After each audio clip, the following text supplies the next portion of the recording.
(12월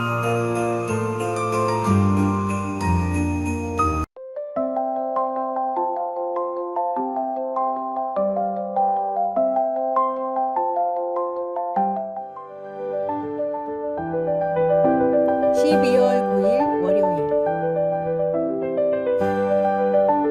살아있는 아름다움.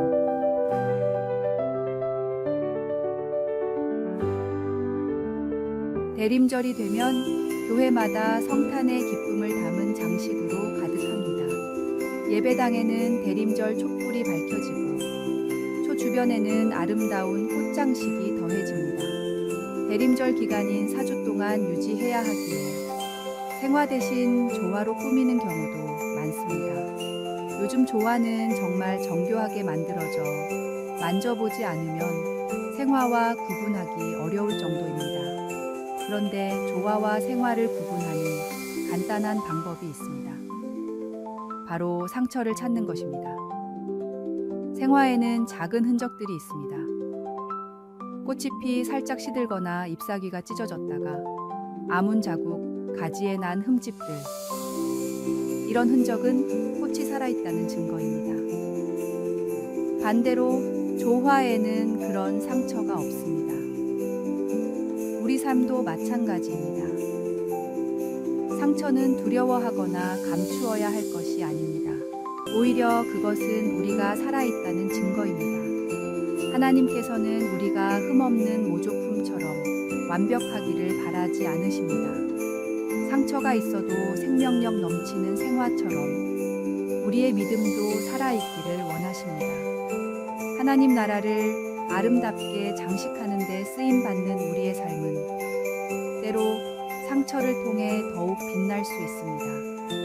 대림절은 주님께서 이 땅에 오신 날을 기다리며 준비하는 절기입니다.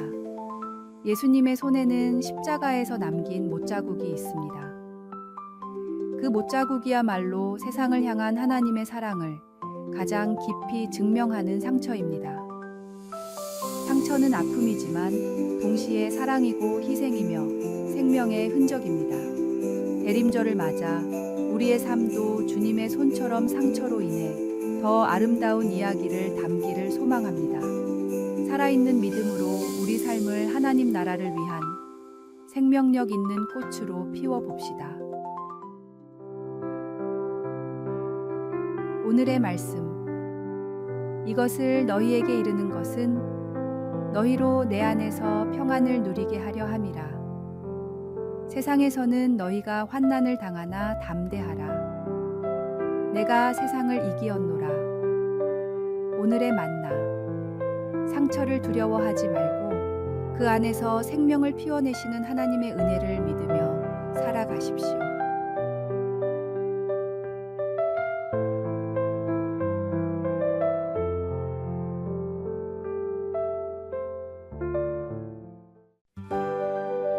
(12월 10일) 화요일. 아름다운 꽃병. 한 전도사가 새 신자를 방문했습니다. 집에 들어선 그는 유리 상자 안에 아름다운 꽃병 2개에 눈이 멈췄습니다. 정말 멋진 작품이군요. 얼마에 파실 생각이 있으신가요? 전도사의 감탄에 새 신자는 고개를 저으며 단호하게 말했습니다. 이 꽃병은 돈으로 살 수 없습니다. 그는 전도사에게 이유를 설명했습니다. 저는 한때 술에 빠져 살며 제 인생을 쓰레기 같다고 여겼습니다. 그런데 어느 날 교회 집회에 다녀오던 길에 쓸모없어 보이는 흙덩이를 발견했어요. 저는 그 흙을 집으로 가져와 꽃병으로 빚었죠. 그 과정을 통해 깨달았습니다. 하나님께서도 버려진 나 같은 사람을 귀하게 빚어주셨구나. 그는 꽃병을 볼 때마다 자신의 변화를 떠올린다고 말했습니다.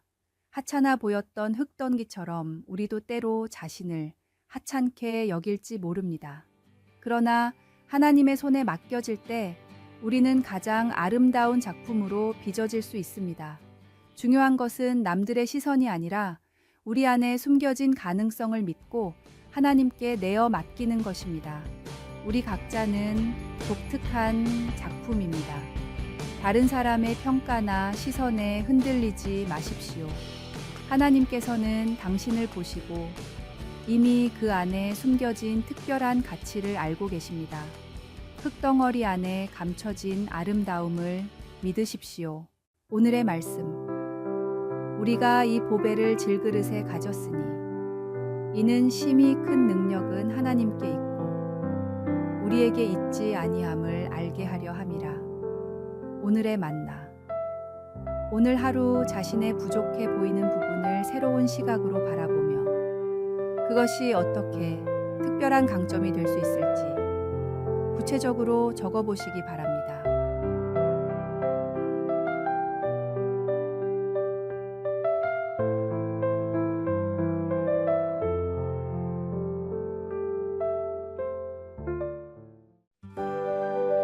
(12월 11일) 수요일 귀양살이에서 얻은 믿음.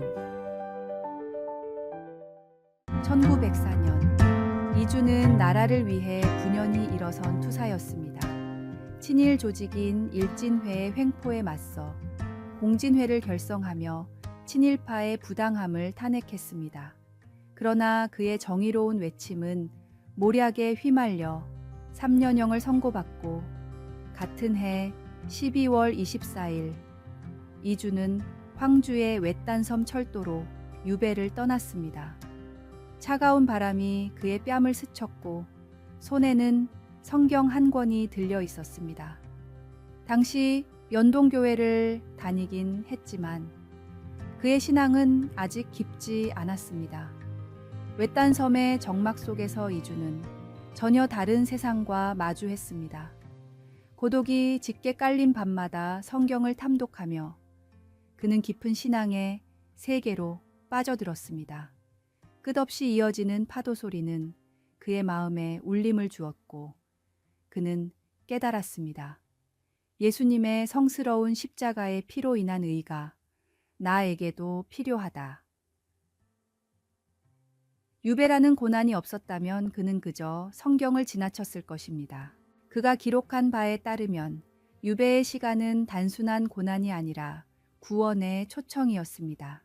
이준이 유배에서 풀려난 것은 한 달 남짓이었지만 그의 삶에는 영원히 지워지지 않을 흔적을 남겼습니다.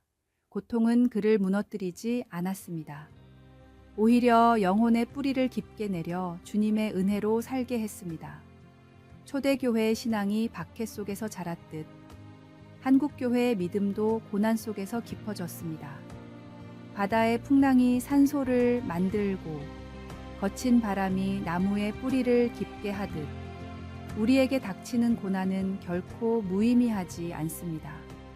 주님께서 함께 하실 때 고난은 축복으로 변화합니다. 우리도 이준처럼 고난 속에서 주님의 빛을 발견하지 않겠습니까? 오늘의 말씀. 여호와의 말씀이니라. 너희를 향한 나의 생각을 내가 아나니 평안이요 재앙이 아니니라. 너희에게 미래와 희망을 주는 것이니라. 오늘의 만나. 오늘 하루 자신이 겪고 있는 어려움이나 고난을 새로운 시각으로 바라보며 그 속에서 발견할 수 있는 성장의 기회를 일기장에 적어보시기 바랍니다.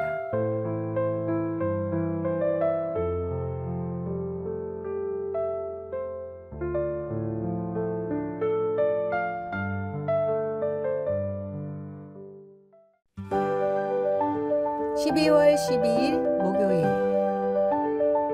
송사리, 잠자리, 개미의 고민. 송사리, 잠자리, 개미가 함께 모여 이야기를 나누고 있었습니다. 각자의 걱정을 털어놓던 중 송사리가 먼저 입을 열었습니다. 나는 수영을 잘하는데 혹시 내가 수영하기에 강물이 모자라면 어떡하지? 잠자리와 개미는 어이가 없다는 듯 대답했습니다. 강물은 충분하고도 남아 이번엔 잠자리가 걱정을 털어놓았습니다. 얘들아, 내가 날기엔 하늘이 너무 좁은 것 같아. 송사리와 개미는 웃음을 터뜨리며 외쳤습니다. 하늘은 넓고도 넓어. 마지막으로 개미가 말했습니다. 사실 나도 걱정이 있어. 내가 집을 짓고 살 흙이 부족할까봐. 송사리와 잠자리가 동시에 대답했습니다. 내 집을 짓고 살기에 흙은 충분해. 송사리, 잠자리, 개미의 걱정은 모두 과장되고 비현실적이었습니다. 우리가 염려하는 모습도 종종 이와 다르지 않습니다. 하나님께서 이미 우리에게 필요한 것들을 풍성히 주셨음에도 우리는 부족할까 걱정하며 불안을 키웁니다. 자기 아들을 아낌없이 내주신 하나님께서 왜 우리에게 필요한 것들을 주시지 않겠느냐는 말씀처럼 하나님은 우리의 필요를 아시고 넉넉히 채우시는 분입니다. 많은 걱정과 불안은 좁아진 시야에서 비롯됩니다.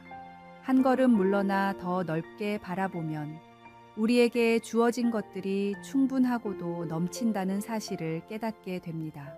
마치 하늘과 바다와 땅처럼 하나님의 은혜는 생각보다 훨씬 더 풍성합니다. 우리의 걱정은 현실보다 커 보일 뿐입니다. 오늘 하루 하나님께서 이미 주신 넉넉함을 믿고 감사하며 살아가면 어떨까요?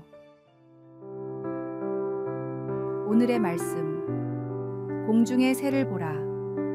심지도 않고 거두지도 않고 창고에 모아들이지도 아니하되 너희 하늘 아버지께서 기르시나니 너희는 이것들보다 귀하지 아니하냐. 오늘의 만나.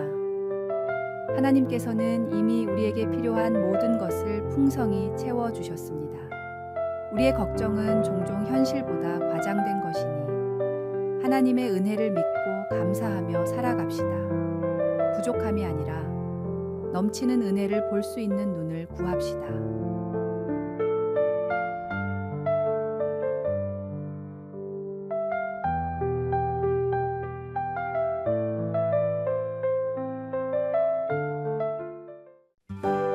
(12월 13일) 금요일.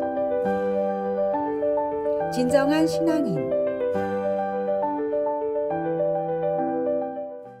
일제강점기. 하와이로 이민을 간 성도들은 사탕 수수밭에서 고된 노동을 하며 살아갔습니다.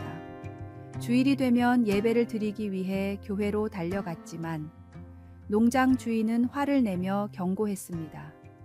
앞으로 주일에 교회에 가는 자들은 매질을 하겠다. 그러나 성도들은 단호했습니다. 우리가 이민 온 이유는 하나님을 섬기기 위함인데 주일을 못 지킨다면 이민 온 이유가 없으니 매를 맞더라도 교회에 가겠습니다. 다음 주일 아침 많은 일꾼들이 농장주 앞에 나아가 말했습니다. 오늘은 주일이니 매를 맞고 교회에 가겠습니다. 그들의 믿음과 결단에 감동한 농장주는 일을 쉬고 예배를 드리도록 허락했습니다. 결국 그는 자신도 교회에 나가기 시작했고 나중에는 일꾼들을 위해 예배당까지 지어주었습니다. 눈에 보이는 물질적 이익을 쫓기 쉽지만 성도들에게 신앙은 삶의 근간이었습니다. 그들의 결단은 단순한 고집이 아니라 더 큰 가치를 위한 용기 있는 선택이었습니다. 때로는 우리의 신념을 지키기 위해 불이익을 감수해야 할 때가 있습니다. 그러나 그런 희생은 다른 이들의 마음을 움직이며 세상을 변화시키는 힘이 됩니다. 우리가 믿는 가치를 위해 기꺼이 희생할 수 있는 용기. 그것이 바로 진정한 신앙인의 모습입니다. 그리고 그런 진정성 있는 삶은 결국 주변 사람들에게도 긍정적인 영향을 미치게 됩니다.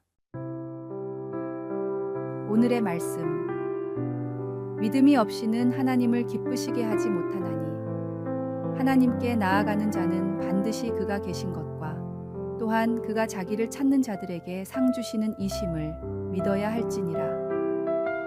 오늘의 만나. 오늘 하루 자신이 지키고 싶은 가치나 신념이 무엇인지 생각해보고 그것을 위해 작은 희생이라도 할 수 있는 일이 있는지 찾아보시기 바랍니다.